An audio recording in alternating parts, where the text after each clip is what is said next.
Salary छोटी हो या बड़ी, सैलरी आपको कम मिलती हो या ज़्यादा मिलती हो, फर्क इस बात से बिल्कुल नहीं पड़ता है कि आपकी सैलरी कितनी है। फर्क इस बात से पड़ता है कि आप अपनी सैलरी को कैसे संभालते हैं। आप अपनी सैलरी को कैसे संभालते हैं, उसको कैसे यूज करते हैं, किस प्रकार से अपनी सैलरी को खर्च करते हैं। इस बात पे पैसों की पाठशाला यूट्यूब चैनल में आप सभी का स्वागत है। दोस्तों, आज हम बात करेंगे हमारी सैलरी आते ही हमने क्या करना चाहिए। बहुत से लोगों को पता है, लेकिन मैं फिर भी ये वीडियो बना रहा हूँ। आपकी सैलरी आते ही सबसे पहले जो 5 जरूरी काम है, हमें क्या करनी चाहिए। नंबर 1, दोस्तों, अगर सैलरी आपकी आ गई है तो सबसे पहले अपनी बचत अलग कर दीजिए। अगर आपकी सैलरी 30,000 रुपये है तो आपको 3 से 5,000 रुपये बिल्कुल सेव कर देनी चाहिए। अलग अपने अलग अकाउंट में डाल दीजिए या किसी सेफ जगह पे रख दीजिए जहां से आप लगता है कि बचत हो गई। नंबर दूसरा काम दोस्तों, अपने जरूरी कामों की लिस्ट बनाइए। जो जरूरी खर्च है, जैसे बिजली का बिल, पानी का बिल, घर का ईएमआई, बच्चों की फीस, ये टोटल खर्च है जो जरूरी है, बिल्कुल ये हर महीने आता ही आता है। उसको भी अलग कर दीजिए कि कितना खर्चा है। नंबर पहला काम किया, हमने 5 से 10,000 रुपये अपनी बचत निकाल दी। नंबर दूसरा काम किया, हमने अपनी जरूरी खर्च जैसे बिजली का बिल हो गया, बच्चे की फीस हो गई और घर की ईएमआई हो गई, और ये सारे पैसे अलग कर दिए। उसके बाद तीसरा काम क्या करना है।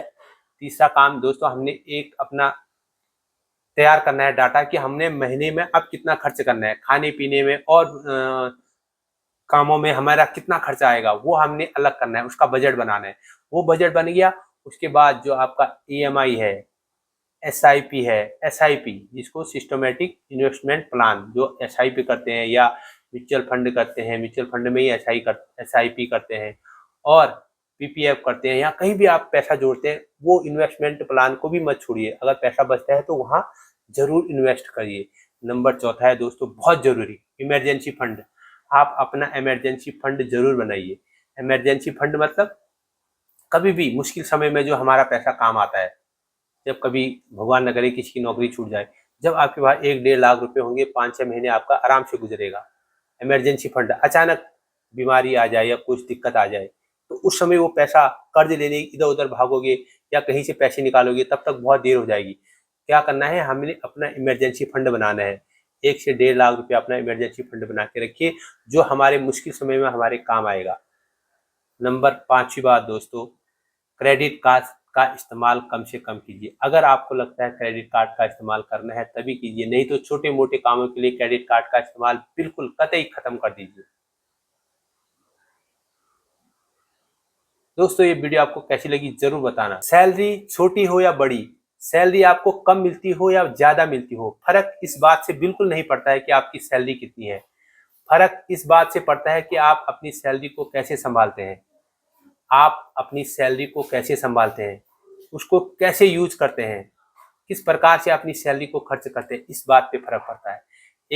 1 लाख रुपए कमाने वाला भी 10 साल में उतना पैसा नहीं कमा पाता है जो एक 25,000 रुपये कमाने वाला आप पैसा बचा लेता है। क्यों? क्योंकि उसके जीने की स्टाइल में फर्क है। वो फालतू खर्च ज्यादा करता है और ये लिमिट से चलता है। इसलिए दोस्तों, सैलरी आपकी कम हो या ज्यादा, उससे कोई फर्क नहीं पड़ता है। फर्क पड़ता है कि आप उस सैलरी को कैसे खर्च कर रहे हो, आप उस सैलरी को कैसे संभाल रहे हो।